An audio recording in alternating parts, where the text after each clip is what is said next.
সুন্দর আর আকর্ষণীয় যে ওদের রূপ দেখে যে কেউ মুগ্ধ হয়ে যেত। কিন্তু ওদের সৌন্দর্যই সব থেকে বড় অভিশাপ হয়ে দাঁড়ায়। 3 বোনের মাঝে প্রতিদিন ঝগড়া হতো, কে বেশি সুন্দর। প্রতিদিনের এই ঝগড়া দেখে তার মা একটি বুদ্ধি করে। তিনি একজন গরিব ছেলেকে ডাকে এবং তার 3 মেয়েকে বলে, তোমাদের মধ্যে কে অনাথ ছেলেকে বিয়ে করবে? বড় মেয়ে বলে, এরকম অসুন্দর আর ভিখারিকে কে বিয়ে করবে?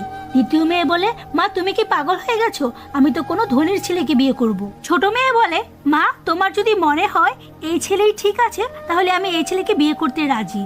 পরের দিন ছোট মেয়ের সাথে ওই ছেলের বিয়ে হয়। বিয়ের পরে মা তার মেয়েকে বলে, মা এই ছেলে কোনো ভিখারি না, ও একজন রাজার ছেলে। এটা শুনে 2 জন বড় বোনই অবাক হয়ে যায়। ছোট মেয়ে আশ্চর্য হয়ে জিজ্ঞাসা করে, মা তাহলে এই ভিখারি কেন সেজেছিল?